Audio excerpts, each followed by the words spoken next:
나면서부터 못 걷게 된 일을 고치고 나서부터의 일들이 계속 이어지고 있는데, 성전 미문에 앉아 있었던 나면서부터 못 걷게 된 일을 고치고 난 다음에 사람들이 모여서 말씀을 들었고, 말씀 들은 다음에 5천 명이 예수를 믿는 놀라운 역사가 일어났죠.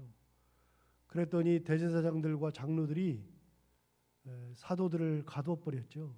베드로와 요한을 가두었어요.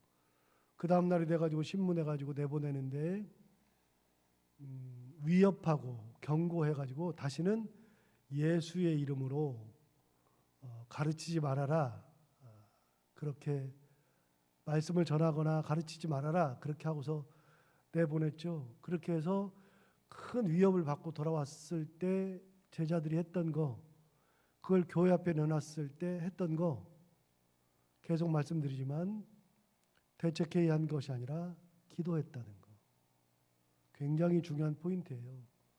어려운 일을 당하면 그 어려운 일을 해결하려고 우리가 먼저 막 애쓰고 그러는데, 어려운 일을 당했을 때 제자들이 했던 것은 하나님 앞에 그 어려움을 내놓고 기도하는 거죠. 기도의 내용도 대단한 게요, 하나님 이것을 해결하여 주옵소서가 아니라 우리가 담대히 하나님의 말씀을 전하게 하여 주옵소서. 아픈 사람을 위해서 기도하면은 병이 낫게 하여 주옵소서. 표적과 기사가 많이 나오게 하여 주옵소서. 자기 이름을 내세우려고 한 게 아니라 그걸 통하여 하나님의 능력이 나타나고 그걸 통하여서 예수 믿는 사람들이 생기도록 그렇게 기도하죠. 그러니까 제자들은 어느 순간부터는요, 도망가려고 하는 게 아니에요. 일이 생기니까 도망가려고 했던 건 옛날이고요, 성령을 받은 날부터는 도망가려고 하는 게 아니라 더 하나님을 강하게 의지하는, 그래서 누구도 말릴 수 없는 그런 형편이 되죠. 그렇게 하나님을 강하게 의지하니까 성령이 충만하더라. 그들이 빌기를 닿으며 그곳이 진동하더라. 성령의 은혜를 입는 거죠. 성령의 은혜를 입으니까 더 강하게 전하게 되고, 결국은 사람들이 더 많이 모여들고 기사와 표적이 더 많이 생기고, 그러면서 예수 믿지 않는 사람들이 예수 믿는 사람들을 보고서 두렵기도 생각하고 하나님을 칭송하기도 하고 백성들을 칭송하기도 하고 그렇게 되죠. 그러면서 더 많은 사람들이 몰려들고, 이게 하나님을 의지하고 하나님의 말씀대로 살려고 했을 때 일어나는 선순환이에요. 여러분, 우리가 많이 쓰는 용어 중에 악순환이라는 거 있잖아요. 악순환은 뭐냐면 하나를 잘못하면 그것으로 인해서 또 다른 잘못된 게 나오고, 그걸로 인해서 또 다른 잘못되는 게 나오는 거, 그래서 악으로 순환되는 거. 그래서 우리가 흔히 많이 쓸 때 악순환이라고 그래요. 악순환. 그래서 악순환의 고리를 끊어야 된다라고 하는데, 악순환이 일어나죠. 예를 들어서 이런 거예요. 목사가 하나님을 의지하지 않고 딴짓을 했어요. 딴짓을 하면, 하나님을 의지하지 않고 딴짓을 하면 성도들의 삶이 피폐해지잖아요. 그게 악순환이죠. 성도들의 삶이 피폐해지니까 교회가 시끄럽잖아요. 역시 악순환이죠. 교회가 시끄러우니까 싸워가지고서 온통 싸우다가 교회가 잘라져 버리잖아요. 악순환이죠. 잘라진 교회가 다시 나가가지고서 교회 개척을 했는데 다시 자기들끼리 싸우고 또 잘라져 버리잖아요. 그게 뭐예요? 악순환의 고리가 계속 이어지는 거잖아요. 하나님을 의지하지 않으니까 악순환이 일어나죠. 그런데 여러분, 반대 용어가 있어요. 우리가 잘 안 쓰는 용어인데요, 선순환이라는 게 있거든요. 선순환. 선순환인 건 뭐냐? 반대로 생각하면 돼요. 목사가 하나님을 의지하고 하나님의 말씀대로 사니까 성도들의 삶이 풍성해지잖아요.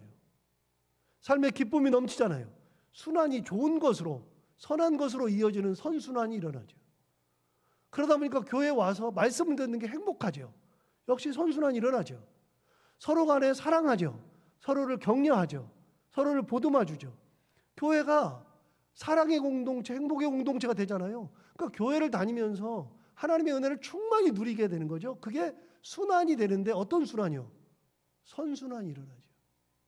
하나님의 은혜가 임할 때에는 선순환이 임하는 거고요, 하나님의 은혜가 없으면 악순환이 일어나는 거예요. 순환이 일어나는데 계속 악한 것만 일어나고, 하나님의 은혜를 받았을 때는 순환이 일어나는데 계속 선한 것만 일어나고, 그럼 여러분 우리는 이 사도행전을 통해서 알 수 있어요. 여러분 어려움, 고난이 왔어요. 고난이 왔을 때, 위협하고 경고하고 그게 왔을 때 제자들이 이거 어떡하지? 그러고서 도망가기 시작하면 무슨 순환이 와요? 악순환이 와요. 하나님을 의지하지 않고 도망하자, 혹은 말을 그 사람들한테 걸리지 않도록 어떻게 조심스럽게 잘해보자, 피해가려고 노력해요. 그렇게 하다가 더 큰 어려움을 당하죠. 이게 뭐예요? 악순환이죠. 악순환. 제자들은 어떻게 했어요? 그런 일이 있었을 때 하나님 앞에 기도하였더니 성령이 임하였다. 그것이 진동했다. 기도하는 내용이 뭐냐? 하나님 아버지, 우리가 이렇게 할 때 말씀을 담대하게 전하게 해주옵소서. 그랬더니 어제 나왔잖아요. 담대하게 말씀을 전하였다. 기사와 표적이 많이 나오게 하옵소서. 그랬더니 기사와 표적이 많이 일어나더라. 그랬더니 예수 안 믿는 사람들이 그 사람들을 보고, 하나님도 그렇지만 그 사람들을 보고서 두려워하더라. 이 사람들이 두려웠어요. 그러면서 이 사람들을 칭송하고 하나님을 칭송하게 되고, 순환이 어떻게 일어나요? 좋은 순환으로 계속해서 일어나죠. 결국은 그 순환의 끝이 뭐예요? 그 순환의 끝이 예수 믿는 사람들이 자발적으로 교회를 찾아오는 그런 일들이 일어나죠. 여러분, 교회도 그렇고 가정도 그렇고 삶도 그렇고요, 하나님을 의지할 때에 선순환이 일어나는 거예요. 하나님의 은혜가 임할 때, 성령이 임하실 때. 그렇게 하고 나면, 선순환이 일어나면 고난이 그 다음에 없느냐? 그래도 고난이 있는 거예요. 고난이 있어요. 고난은 때마다 시마다 있어요. 그러니까 예수 믿으면, 이렇게 말하면 안 된다 그랬잖아요. 예수 믿으면 지금부터 행복할 거다, 지금부터 하나님의 은혜 가운데 잘 된다. 말도 안 되는 얘기예요. 예수 믿으면 잘 되는 게 어디가 있어요? 그게 아니라 예수 믿으면 은혜 가운데 사는 거예요. 말씀으로 살아가는 거고, 고난과 역경이 똑같이 오는데 그걸 어떻게 해요? 말씀으로 이겨내는 거예요. 그러면서 그 은혜 가지고서 이겨내고, 은혜 가지고서 찬양하며 살고 감사하며 살고, 그래서 동일한 고난을 받고 있는데, 예수 믿어도 동일한 고난을 받아요?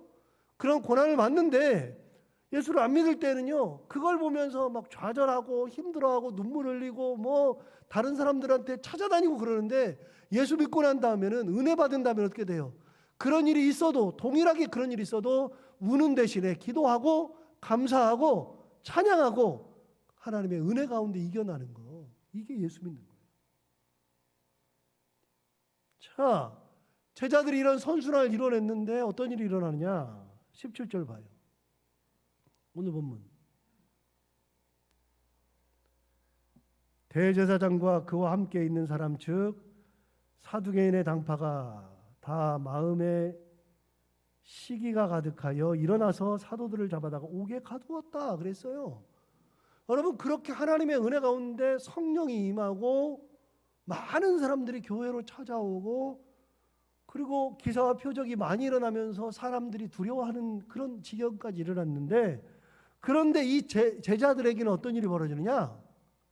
제자들은 대제사장과 사두개인들의 당파가 마음에 시기가 가득하여서 사도들을 잡아다가 옥에 가두었다. 그런 어려움이 또 와요. 그런 어려움이 있을 때, 그럴 때 어떻게 하느냐? 19절 보시면, 주의 사자가 밤에 옥문을 열고 끌어내어 이르되 가서 성전에 서서 이 생명의 말씀을 다 백성에게 말하라며 그들이 듣고 새벽에 성전에 들어가서 가르쳤다 그랬어요. 여러분, 밤에 옥에 갇혔는데, 옥에 갇혔을 때 주의 사자 성령께서 오셔가지고, 천사가 와가지고 그들을 옥에서 끌어내주고 자 이제 빨리 도망가 그래야 되는데, 그게 아니라 주의 사자가 어떻게 했느냐? 이 성전에 서서 생명의 말씀을 백성에게 말하라 그랬어요. 여러분, 지금 옥에 가두었어요. 지금 큰일 났어요. 그런데 사자가 뭐라 그러냐면, 성전에 서서 생명의 말씀을 다 전하라. 그러면 여러분, 성전이 어디입니까? 성전은요, 사람이 사는 공간은 아니에요. 성전은 사람이 살지 않아요. 옛날에 이스라엘 백성들도요, 성전에는요, 제사장들도 성전에 살지 않았어요. 제사장들도요, 제사 드릴 때만 성전에 가 있었고, 주로 성전에서 봉사하고 성전에서 예배하고 다 했지만 성전에 살지 않았어요. 제사장들도 성전 밖에 살았어요. 그 집은 이스라엘 백성들이 준 거예요. 이스라엘 백성들이 자기들의 기업 중에서 제사장들의 기업을 띄워줬다고요. 그건 이스라엘의 전통이에요. 구약 성경이 그렇게 돼 있잖아요. 여러분, 12지파가 이스라엘 땅을 다 받았는데 12지파가 이스라엘 땅을 다 잘라가지고 받았잖아요. 그러니까 경상도는 무슨 지파, 전라도는 무슨 지파, 충청도는 무슨 지파 해가지고 지파별로 땅을 이렇게 또 뭉뚱그려서 다 받았다고. 전부 다 12지파가 받았는데 그 12지파에는 레위지파가 없잖아요. 레위지파가 없으니까 11지파가 되는데 그 중에 요셉지파는 므낫세와 에브라임이라고 하는 요셉이 두 아들을 낳았는데 요셉이 빠지고 자기 두 아들이 지파를 받았어요. 그래서 요셉 빠지고 레위 빠지고 대신에 요셉의 아들인 므낫세와 에브라임이 지파를 받아서 12지파가 돼가지고서 12이 됐어요. 그러면 레위지파는요? 레위지파는 땅을 못 받았잖아요. 그런데 그 땅을 모든 지파들이 다 흩어져가지고 여기저기 다 받았는데 그래서 자기들끼리 모여 살잖아요. 그런데 레위지파만큼은 땅을 받지 못했기 때문에 하나님께서 레위지파를 뿔뿔이 다 흩어버렸다고요. 전부 다 지파 속에다가 다 흩어버렸다고요. 12개 지파로 레위지파를 다 흩어가지고요, 다 보낸 다음에 12개 지파가 각 지파별로 레위지파에게 성도 주고 땅도 주고, 그래서 레위지파가 받은 게 네 성읍씩 다 똑같이 넷은 아닌데 큰 지파는 더 주고 작은 지파는 조금 줬지만 그렇게 기본적으로 네 성읍씩 나눠줘서 레위지파가 받은 성읍이 전국에 48개가 있어요. 레위지파의 땅이. 거기에서 살아요. 그럼 여러분, 제사장들은요, 그 지파에 다 흩어져 가지고서 그 지파에서 하나님을 경외할 수 있도록 레위지파들은 다 흩어져 가지고 살았다고요. 그 속에 들어가 가지고. 레위지파는 아무것도 못하니까 이스라엘 백성들이 자기들이 먹을 거를 갖다 주고 제사 드리고 남은 거 먹고 땅도 받고 집도 받고 그래서 살았다고요. 지금 목사들이 살아가는 것과 똑같은 거예요. 똑같은 거. 그 형태가 그대로 나오는 거예요. 성전은요, 제사장들이 사는 곳은 아니에요. 그러나 여러분, 성전이 어디입니까? 성전이 아침이 되면 사람들이 몰려 들어오는 곳이 성전이에요. 제사장들은 당연히 그쪽으로 출근하고요. 사두개인들도 바리새인들도 성전을 향하여서 올라와요. 성전은요, 아침만 되면은 사람들로 북적이는 곳이에요. 특별히 대제사장들이 오고 제사장이 오고 모든 레위지파가 오는데, 지금 제자들을 가둔 사람들이 누구냐? 대제사장, 제사장들이에요. 제사장들. 그럼 이 사람들이 아침 되면은 반드시 이쪽으로 들어와야 될 텐데, 들어와야 되는 그곳에서 천사가 뭐라 그러냐? 성전에 서서 많은 사람들에게 이 생명의 말씀을 전하라 그랬어요. 그러면 여러분, 이 제자들이 감옥에 있다가 도망가야 될 텐데 주의 사자가 뭐라 그랬어요? 어디 가라고요? 성전 가라고요. 뭐 하라고요? 말씀 전하라고요. 여러분, 그러면 그 다음은 얘기가 없어요? 그런데 그 말 속에 뭐가 들어있을까요? 다시 잡혀라, 그 말이에요. 말씀을 전하다가 잡혀라, 그 말이에요. 고난 속으로 들어가라, 그 말이에요. 고난을 피해서 도망가는 것이 아니라 고난 속으로 다시 들어가라, 다시 들어가서 잡혀라, 그 말이에요. 그게 성령의 뜻이에요. 그게 말씀을 전하는 게 성령의 뜻이에요. 제자들 뭐 하고 있어요? 그거 있을 때 다시 기도하죠. 하나님 아버지, 우리가 그렇게 해가지고 했다가 또 잡혀 들어갔는데 또 하라고요? 아니, 또 해요? 그게 아니고요. 제자들이 어떻게 해요? 여러분, 19절부터 다시 봐요. 19절부터 다시 보면, 주의 사자가 밤에 옥문을 열고 끌어내어 이르되 가서 성전에 서서 이 생명의 말씀을 다 백성에게 말하라 하며 21절 그들이 듣고 새벽에 성전에 들어가서 가르쳤다. 제자들 어디로 들어가요? 고난 속으로 들어갔어요. 핍박 속으로 들어갔어요. 도망 안 가요. 예수 믿고 도망 안 가요. 성령의 은혜 가운데 성령께서 시키는 거, 그거 성령께서 시키는 것이므로 기쁨으로 감당하는 거예요. 여러분, 도망은 쉬워요. 제가 가끔 얘기하는데요. 우리 청년들한테도 가끔 얘기하는데 요즘 우리 이제 청년들은 취직하기가 너무 어려워요. 진짜 저희 때는 안 그랬거든요. 저만 해도요. 제가 사범대학 영어교육과를 나왔는데 영어를 전공했는데 제가 졸업할 때 우리 교수님이 저를 잘 봐가지고 망우중학교에 교사 자리가 났는데 저를 보고 망우중학교 영어 선생님으로 가라고. 근데 저는 이제 목사가 되겠다고 그때 대학 졸업하면서 신학대학원 시험을 보려고 그러는데 저를 보고 망우중학교 교사를 가래요. 그래서 제가 교사 안 간다 그랬더니 선생님이 왜 안 가냐고, 우리 교수님이 왜 안 가냐고 그래서 아니 나는 목사 될 거라 했더니 저한테 진짜 거짓말이에요. 쌍욕을 했어요. 그래서 쌍욕을 했어요. 그래서 뭐라 그러냐면 이게 어떤 자리인데 막 그랬었거든요. 어찌됐든 저만 해도 그때는 교수한테도 그런 게 와가지고 취직도 잘 됐어요. 요즘 청년들은 취직도 잘 안 돼요. 그런데 또 청년들이 취직이 또 되기는 하는데 또 회사에서 잘 버티질 못해요. 그래서 회사를 막 그만둬요. 그래서 제가 아는 청년들은 회사 그만두려고 그러면 꼭 잡거든요. 회사 그만두지 말아라. 그만두더라도 최후까지 견디다가 더 이상은 아니다 그러면 최후의 수단으로 그렇게 해봐라. 그렇게 얘기해요.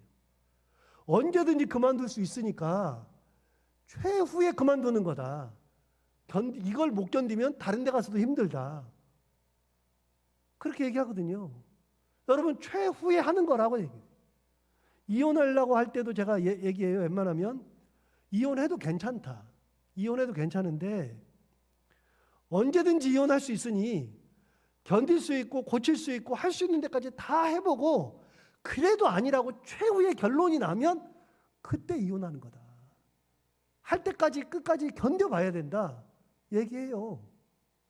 잘 안 되죠. 여러분, 가끔 그런 얘기하죠. 스트레스가 많아요. 회사 다니다 보면 스트레스가 많고 사람 만나다 보면 스트레스가 많은데 그 스트레스가 많은데 여러분 보세요. 가만히 보세요. 저도 목사니까 목회하면서 스트레스가 굉장히 많아요.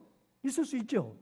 그러면 스트레스가 이렇게 있을 때 스트레스를 없애는 방법은 간단해요. 어떻게 하면 스트레스가 없을까요? 목회 안 하면 돼. 목회 스트레스는요. 목회를 안 하면 스트레스가 없어요. 그런데 여러분 목회를 안 하면 다른 거를 가면 그때부터 거기 스트레스가 있는 거예요. 거기 고난이 있어요. 가는 곳곳마다 고난이 있어요. 여러분 교회 생활이 다 행복한 게 아니잖아요. 교회 생활하다 보면 막 찌그락찌그락 해가지고 그런 것도 있잖아요. 그래, 아이씨 내가 그만해. 이 교회 내가 이게 아니면 교회 없냐 그러고서 교회를 옮기죠. 교회 옮기면 다른 교회 가면 스트레스 없어요? 그런 거 없어요? 어디나 다 있어요.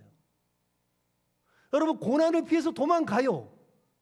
고난 피해서 도망가면 그때부터 고난이 없어요? 다른 고난이 찾아오는 거예요. 다른 고난이.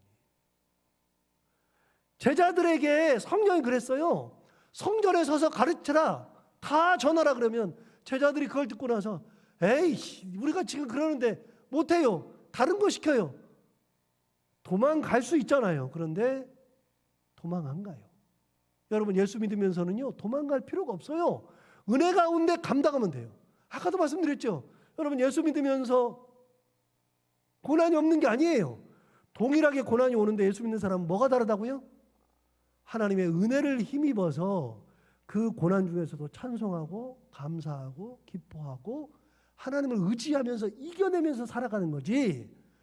예수 믿는다 그래서 고난이 없어지는 게 절대로 아니에요. 보세요 제자들 훌륭하죠. 진짜 훌륭하죠. 전하라. 다시 고난 속으로 들어가라. 핍박 속으로 들어가라. 그랬을 때 제자들은 어떻게 해요? 그 말씀을 듣고 즉각 순종. 이어달지도 않아요. 즉각으로 순종하죠. 자, 19절부터 21절까지 다시 봐요. 굉장히 중요한 건데요. 주의 사자가 밤에 옥문을 열고 끌어내어 이르되 가서 성전에 서서 이 생명의 말씀을 다 백성에게 말하라 하매 그들이 듣고 새벽에 성전에 들어가서 가르쳤다. 여러분 19절에 뭐라냐면 밤에 옥문을 열었어요. 그럼 여러분 한밤중에 옥문을 열었는데 옥문을 열고 나와요. 옥문 열고 나와가지고 찾아간 곳이 어디예요? 새벽에 성전에 들어갔다는데 여러분 밤에 옥문에서 나와가지고 옥에서 나와가지고 집에 가가지고 한숨 자고 나왔어요? 아니요. 하나님의 말씀을 들었을 때는 즉각 순종하는 거예요. 그대로 순종. 즉각 순종한 사람의 예가 창세기 12장에 아브라함에게서 나오잖아요. 아브라함이 어떻게 했어요? 아브라함이 하란에 있을 때 창세기 12장 1절부터 4절까지 말씀에 의하면 그게 아브라함의 소명장이라고 그랬잖아요. 아브라함의 소명장은 하나님께서 하란에서 불렀을 때 하나님께서 아브라함에게 나타나 이르시되 내가 내게 보여줄 땅으로 가라 라고 했을 때 그러면서 이런저런 얘기했을 때 4절에 뭐라 하냐면 그 말씀을 듣고서 아브라함이 어떻게 했느냐? 이에 아브라함이 하나님의 말씀을 쫓아갔고 이해가 뭐죠? 이해는 자기 생각을 이야기한 적이 없어요. 딴짓을 한 적이 없어요. 말씀을 들었을 때 즉각 순종한 것이 아브라함. 제자들은요. 제자들도 성령의 음성을 듣고 밤중에 옥문을 열었더니 새벽에 성전까지 찾아 들어가서 거기에서 가지고 사람들이 새벽부터 오는데 새벽에 사람들이 들어올 때 하나님의 말씀을 전하고 있었다. 고난 속으로 다시 들어가서 성령의 역사대로 그대로 감당했다. 여러분 26절 봐요. 26절. 성전 맡은 자가 부하들과 같이 가서 그들을 잡아왔으나 잡아왔어요. 이제 성전에 있었으니까 강제로 못하면 백성들이 돌로 칠까 두려워함이더라. 그들을 끌어다가 공회 앞에 세우니 대제사장이 물어 이르되 우리가 이 이름으로 사람을 가르치지 말라고 엄금하였으되 너희가 너희 가르침을 예루살렘에 가득하게 하니 이 사람의 피를 우리에게로 돌리고자 함이로라. 뭐라 그랬어요? 우리가 이 이름으로 사람을 가르치지 말라 그랬잖아요. 여러분 어디를 보시냐면 4장을 가서 보세요. 4장 17절.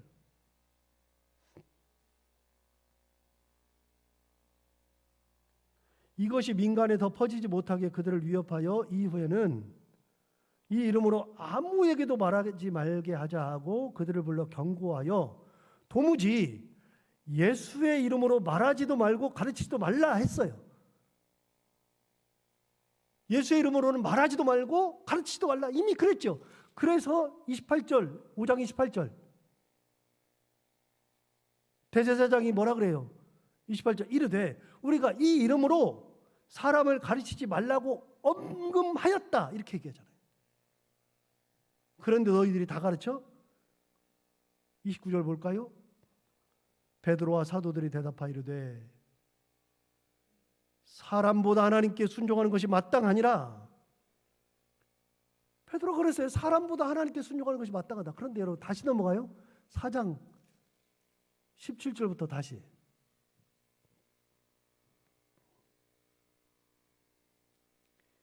이것이 민간에 더 퍼지지 못하게 그들을 위협하여 이후에는 이 이름으로 아무에게도 말하지 말게 하자 하고 그들을 불러 경고하여 도무지 예수의 이름으로 말하지도 말고 가르치지도 말라 하니 그랬더니 뭐라 그랬느냐? 베드로가 뭐라 그러냐면 19절 베드로와 요한이 대답하이르되 하나님 앞에서 너희의 말을 듣는 것이 하나님의 말씀을 듣는 것보다 옳은가 판단하라. 야 하나님 앞에서 하나님 말씀 들어야 되겠니? 너희 말을 들어야 되겠니? 한번 얘기해봐. 하나님 말씀 들어야 돼. 너희 말을 들어야 돼. 판단해봐라. 무슨 말이에요? 하나님의 말씀을 듣는 것이 옳다. 그 얘기를 한 거잖아요. 그런데 다시 넘어와서 29절, 5장 29절. 5장 28절을 다시 보시면 28절부터 이르되 우리가 이 이름으로 사람을 가르치지 말라고 언금하였다. 그랬더니 29절 베드로와 사도들이 대답하여 이르되 사람보다 하나님께 순종하는 것이 마땅하니라. 어때요? 똑같죠? 베드로의 대답은 한결같아요. 그래 여러분 여기서 답이 딱 나왔잖아요. 베드로의 답에서 답이 나왔죠. 베드로는 누구 말을 들어요? 하나님의 말씀을 들어요. 그게 고난의 길이든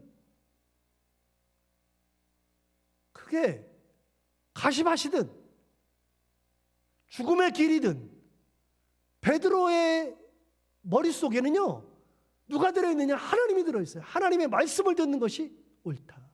하나님께 순종하는 것이 맞다. 사람에게 순종하는 것이 아니라 하나님 앞에 순종하는 것이다. 다르잖아요.